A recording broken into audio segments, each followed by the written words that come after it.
I was good friends with the then preacher at Union Avenue, and he and I had some heart-to-heart talks. He broke into tears and put his head on my shoulder, and he says, "Charles," he said, "I don't think I can go to heaven from this church."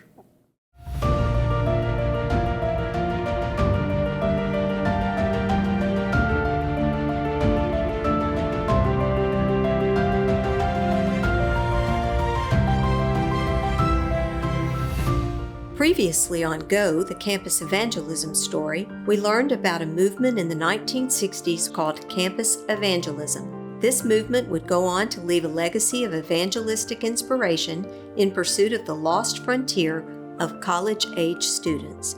This episode is titled The Lost Frontier. During the early years of America's cultural revolution, 3 young Christians in their 20s were finding love, starting their families, and making momentous decisions about their vocations.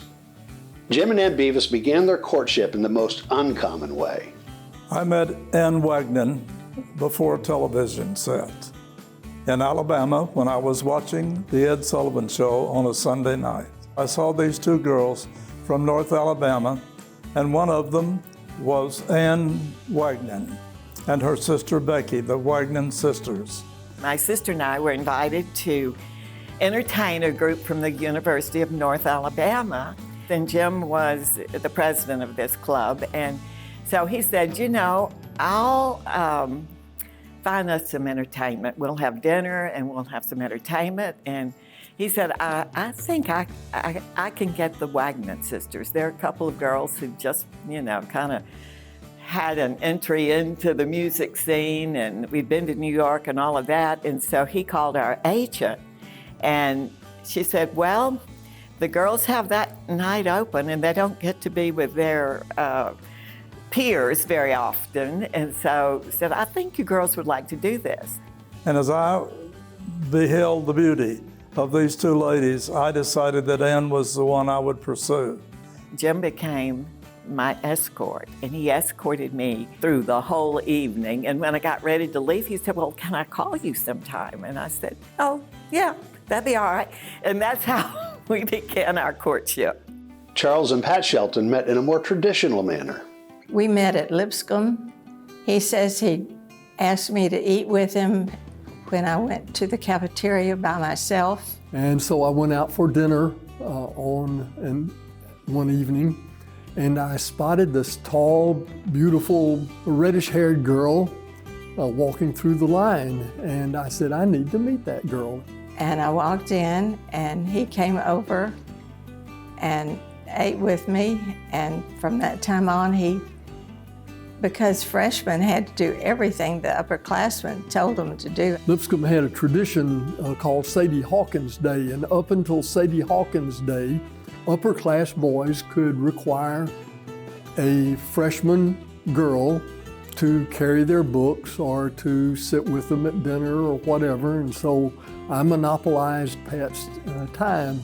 I had to carry his books. He kind of picked on me.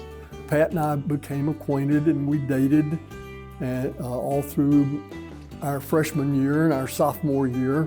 At the end of our sophomore year, we decided that it was time for us to get married. 1955. I was almost 20 years old. We married on the 10th, and I was 20 on the 15th. Rex and Elizabeth Ann Vermillion met while on dates with other people. Well, I met my wife at Abilene Christian University, and I graduated there in 1956, and she came in as a freshman in 1957. At one point, I met her on a double date, and she was going with a boy from, incidentally, my hometown now, Amarillo, Texas, and they broke up at one point, and she says that she picked me out of the ones that she wanted to date, and I already knew that she was a beautiful girl that I would like to date, and that's how we met.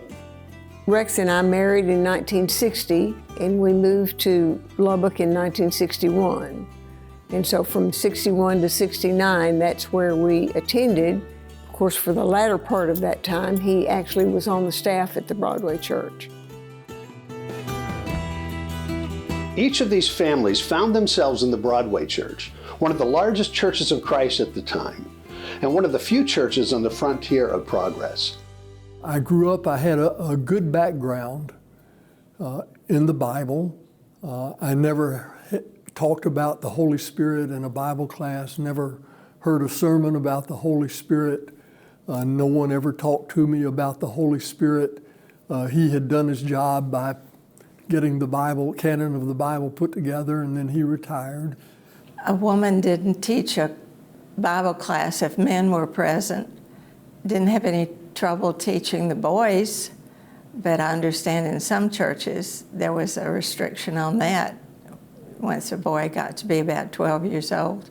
I grew up in a small town in West Tennessee, about 80 miles north of Memphis, and we had for a time, during really most of my childhood, a very positive minister who was not of the mode that Churches of Christ sort of morphed into, thinking that we were the only ones that were going to be in heaven. So my high school friends loved to tell me the story about they were going to be in heaven and we weren't going to know they were there because they thought they were the only ones who were going to be there. It was a lot of legalism and a lot of do's and don'ts, and that, affected me and my confidence, because here I am entering into a music realm where a lot of my do's and don'ts, I found out, we didn't have instrumental music in the church that I grew up in. Here I'm playing the piano, and my sister and I did some religious songs, so it was controversial. I was more aware of another division in the Churches of Christ between the anti-cooperation brothers and those who did believe that the church could do works like support orphan homes and radio programs and could join together.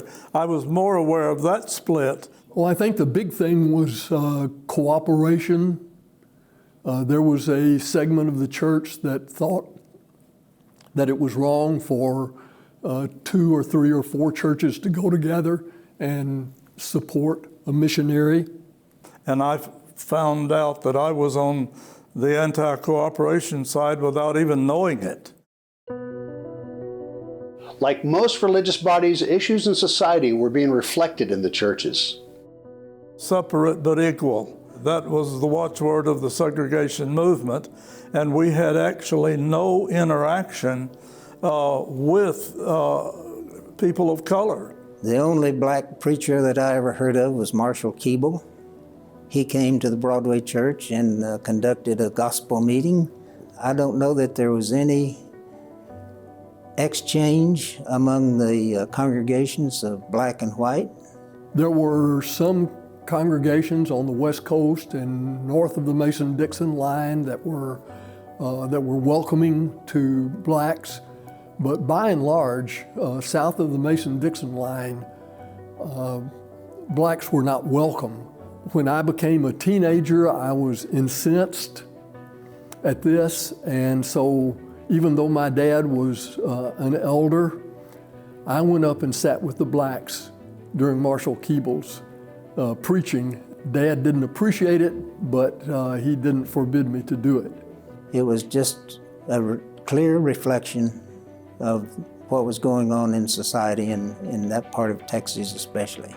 I was good friends with the then preacher at Union Avenue, and he and I had some heart-to-heart talks. And one time when I was in Memphis visiting, I went by to visit with him, and as I was leaving, he broke into tears and put his head on my shoulder, and he says, "Charles," he said, "I don't think I can go to heaven from this church."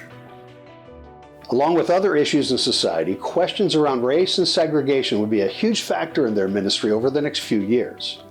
But in this story, it begins at an Abilene College lectureship in 1965. Little did Jim and Rex know, ages 28 and 31, a fire was about to burn in their hearts. Texas and Tennessee accounted for more than a third of the total membership of the Churches of Christ, and 11 southern U.S. states accounted for around 75%. Most of academia was on one wavelength and the exclusivist fundamentalists on another, with the mainstream on a continuum. One of the few areas where there was cooperation among conservatives, mainstream, and progressive figures was providing a resource for the youth at state schools. A service called Chairs of the Bible had been around since the 1890s in the Churches of Christ. By the mid-1960s, there were approximately 60 chairs for more than 2,000 tax-supported colleges and universities, mostly in the South and Southwest, where students could take a 4-credit course in the Bible and religion and enjoy fellowship from the same faith tradition. In that context, Wesley Reagan delivered a historic speech at Abilene Christian College in 1965 titled The Lost Frontier. Wes Reagan's speech at the ACU lectureship in 1965 was electrifying. That message turned the light on for us. There has been some great work done in college campuses, but it is only a drop in the bucket compared to what must be done. Much of it has been from the standpoint of protecting our own young people from the dangers of materialism and secularism. What are we doing to convert the most promising young people of our time? Are we entirely negative in our thinking about working with university students? Do we plan to merely salvage a remnant or convert the world? What are we doing in schools of medicine, law, and architecture? Are we going to let these men get all their training without once hearing a well-stated case for Christianity? Then are we going to continue to wonder why the gospel seems to have so little appeal among professional people? Jim and Rex describe hearing Wesley Reagan's speech. We went to Abilene to the lectureship, and Wes Reagan gave that message on the new frontiers, and he talked about the challenge of reaching the university and college campus for Christ. And I'm not sure why we went, but his message that day was absolutely earth-shaking for us.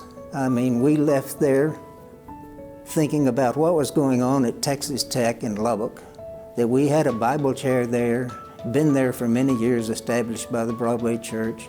We thought being very successful in giving the kids a place to come and take some Bible courses and have a devotional on some nights and play ping pong.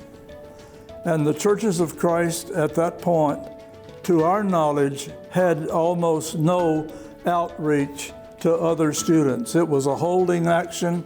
It was a fortress mentality. We were trying to protect our students from the world, from the Baptists, from the Presbyterians, and there was no real effort to reach out with the gospel. And we didn't feel that until Wes's speech. And that's what so electrified us. We saw the opportunity and the need. When we left that hall and heard that message, we knew that we were headed in a new direction.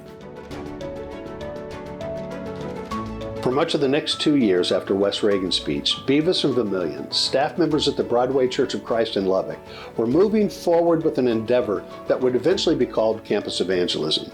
Jim and Rex were the first ministers to organize efforts among churches of Christ to go on to the overlooked frontier of secular colleges. No longer would they only think in terms of protection. Instead, they set out to go into the unknown of campuses during a decade when sweeping movements demanded free speech, justice for women's rights and racial equality, and witnessing protests of an unpopular war.